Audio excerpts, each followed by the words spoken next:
Hello नमस्कार दोस्तों, मैं अनुज वर्मा आप सब लोगों को स्टडी 81 पर स्वागत करता हूं। आज हमारा टॉपिक है विज्ञान में मानव मस्तिष्क। मानव मस्तिष्क पढ़कर आप एकदम स्वयं एक डॉक्टर बन जाएंगे। किस प्रकार मानव मस्तिष्क में भाग होते हैं, किस प्रकार ये बटा होता है और किस प्रकार ये मानव मस्तिष्क क्रिया करता है, कार्य क्या होते हैं, ये सारी चीज़ें आज हम जानेंगे। और आप लोग अगर इसको पढ़ लोगे तो आप स्वयं जान जाओ कि हाँ, हमारे मस्तिष्क में क्या क्या चीज़ें होती हैं। देखो, मानव मस्तिष्क, इसमें लगभग 100 बिलियन न्यूरॉन होते हैं। सबसे पहली बात, इसमें क्या होता है, लगभग में 100 बिलियन न्यूरॉन होते हैं, जिसमें से केवल 15 बिलियन ही जो सक्रिय होते हैं। मानव मस्तिष्क में लगभग 100 बिलियन न्यूरॉन होते हैं और उन 100 बिलियन में कम से कम 15 बिलियन न्यूरॉन ही सक्रिय होते हैं। जो 15 बिलियन न्यूरॉन होता है वही सिर्फ हमारे सक्रिय होते हैं। यह न्यूरॉन 0 से 5 साल के बीच में ही सक्रिय हो जाते हैं। जो ये न्यूरॉन होते हैं वो कितने साल में, 0 से लेकर 5 साल के बीच में ही ये सक्रिय हो जाएंगे। फिर मानव मस्तिष्क को दुनिया की सबसे कठिन संरचना कहा जाता है। जो ब्रह्मांड है हमारा, मानव मस्तिष्क है, तो ये दुनिया की सबसे कठिन संरचना है। The most complex living structure in the universe. The most complex living structure in the universe, मानव मस्तिष्क दुनिया की सबसे कठोर या कठिन संरचना होती है या कही जाती है। अब देखो, मानव मस्तिष्क का वजन कितना होता है, तो इसका वजन 1300 से 1400 ग्राम के बीच होता है। जो मानव मस्तिष्क होता है इसका वजन 1300 से 1400 ग्राम के बीच में होता है। मानव मस्तिष्क एक हड्डी के खोल या कपाल में बंद रहता है। जो मानव मस्तिष्क होता है वो एक हड्डी के खोल या कपाल में बंद रहता है। मस्तिष्क के किनारे एक झिल्ली पाई जाती है जिसे कहते हैं मेनिंजेस। मेनिंजेस कहते हैं। जो मस्तिष्क के किनारे एक झिल्ली पाई जाती है और उसी झिल्ली को हम क्या कहते हैं, मेनिंजेस कहते हैं। और इसी मेनिंजेस, जब इसमें सूजन आती है, इस मेनिंजेस झिल्ली में जब सूजन आती है तो एक बीमारी होती है जिसको हम क्या कहते हैं, मेनिंजाइटिस। और मेनिंजाइटिस इसी को कहते हैं दिमागी बुखार या मस्तिष्क ज्वर। इसी को हम कहते हैं दिमागी बुखार या मस्तिष्क ज्वर। किसको, मेनिंजाइटिस।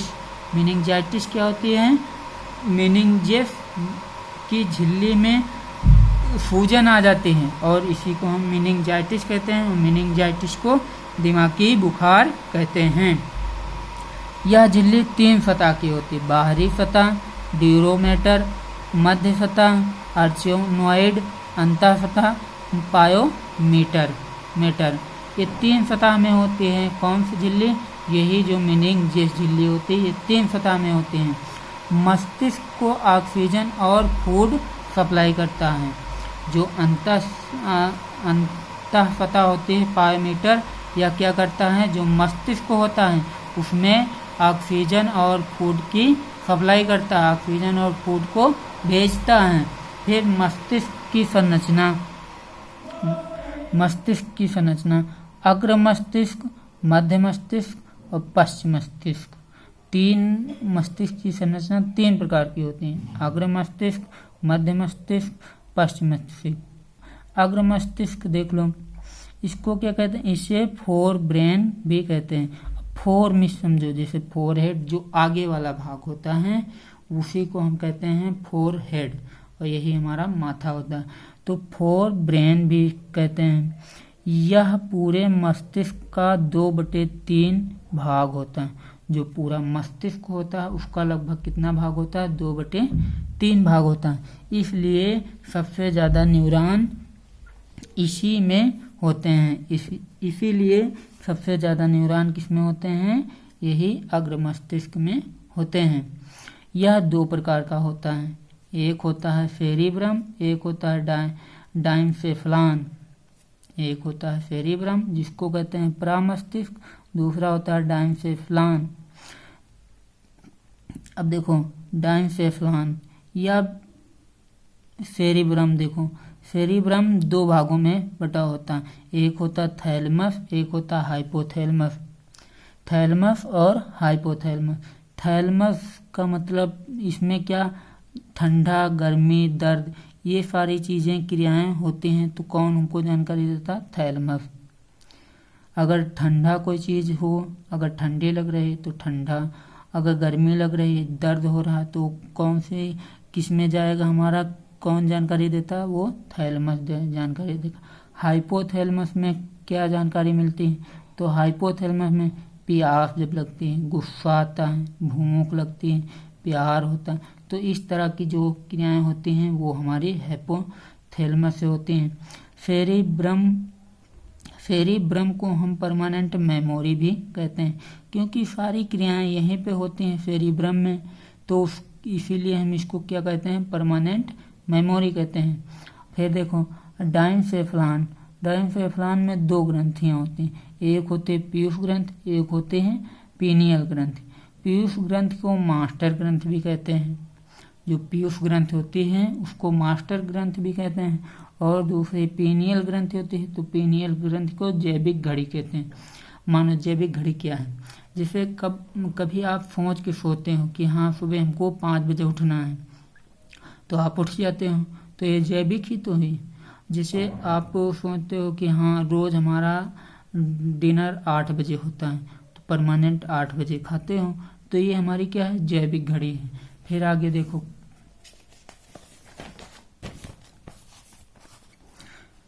फिर हमारा आता है मध्य मस्तिष्क।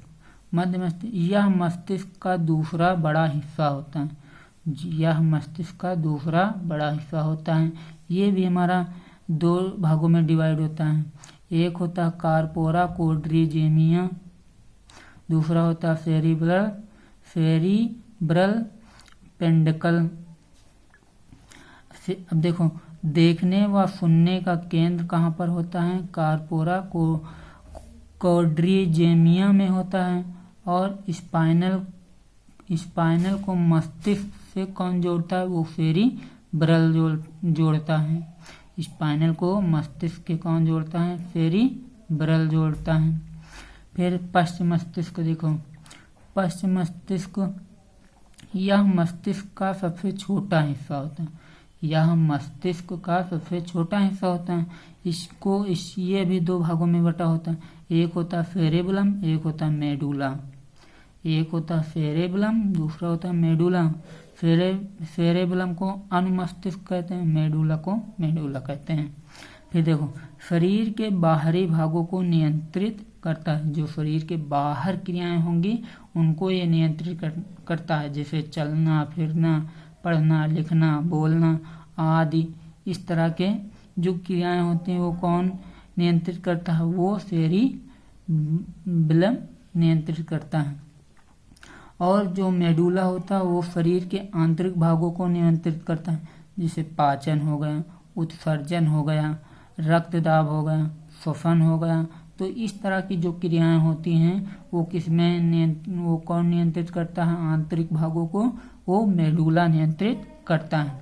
फिर और आगे देखो, अब आता है हमारा EEG क्या होता है। EEG इलेक्ट्रोएन्सेफेलोग्राम विद्युत मस्तिष्क अभिलेखी, जिसको हिंदी में कहते हैं विद्युत मस्तिष्क अभिलेखी। देखो मस्तिष्क की विद्युत सक्रियता अंकित की जाती है, इसमें कौन कौन से किरणें पाई जाती हैं, तो अल्फा किरणें पाई जाती हैं, बीटा किरणें पाई जाती हैं, डेल्टा पाई जाती हैं, गामा नहीं पाई जाती हैं, डेल्टा पाई जाती हैं, थीटा पाई जाती हैं। ये इस प्रकार की किरणें इसमें पाई जाती हैं। अब देखो, अब मस्तिष्क के मुख्य भागों के कार्य देख लो। अब जैसे अग्र मस्तिष्क है, अग्र मस्तिष्क को घ्राण पिंड भी कहते हैं। घ्राण पिंड गंध का ज्ञान कराता है। आप जो सूंघते हो तो अग्र मस्तिष्क हमारा गंध की ज्ञान कराता है कि ये अच्छी गंध है, ये मीठी गंध है कि अच्छी गंध है कि खराब गंध है, तो उसका ज्ञान ये कराता है। फिर आता है हमारा प्रामस्तिष्क। प्रामस्तिष्क में क्या होता है? सोचना, समझना, रोना, हंसना, सीखना आदि इस प्रकार की क्रियाएं कहाँ पर होते हैं? प्रामस्तिष्क में होती हैं। फिर आता है हमारा डाइनसेफेलान में। डाइनसेफेलान जिससे हमारे नींद आती है, नींद, जनन क्रियाएं, ये सारी क्रियाएं किसमें होती है? डाइनसेफेलान में होती हैं। फिर हाइपोथैलेमस। हाइपोथैलेमस से हमको क्या क्या जानकारी मिलती है? तो भूख का एहसास होता है, प्यास का एहसास होता है, ताप नियंत्रण का एहसास होता है। इस तरह की जो क्रियाएं होती हैं वो कौन जानकारी देता है? हाइपोथैलेमस। फिर आता है हमारा मध्य मस्तिष्क। मध्य मस्तिष्क के हमको दृष्टि का ज्ञान कराता है। जो कुछ हम देखते हैं उसका ज्ञान हमको कराता है कौन? मध्य मस्तिष्क। जिसे हम पढ़ा रहे हैं तो ये किस में पढ़ा रहे हैं? कॉपी पर पढ़ा, तो कॉपी वो हमारे दिमाग में बन जाता है स्ट्रक्चर की, इस प्रकार की कॉपी हुई, तो उसका ज्ञान वो कराता है। फिर आता है अनुमस्तिष्क। अनुमस्तिष्क में मांसपेशियों का संकुचन होता है। जो मांसपेशियां होती है उसका संकुचन होता है और सुकृति, वर्तुर्ति इस तरह की होती रहती हैं। फिर आता है हमारा मेडुला। मेडुला में क्या होता है? हृदय की धड़कन, आहार नाल का क्रमाकुचन, श्वसन, पाचन, इस तरह की क्रियाएं कौन हमको जानकारी दिलाता है? वो मेडुला होता है।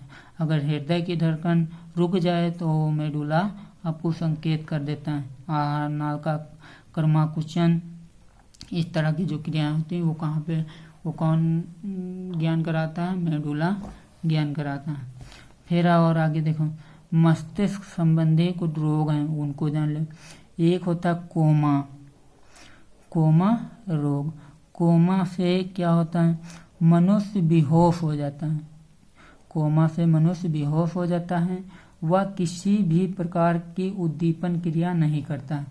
मनुष्य बेहोश हो जाता और उसमें कोई किसी भी प्रकार की उद्दीपन क्रिया नहीं होती है या फिर नहीं कर पाता।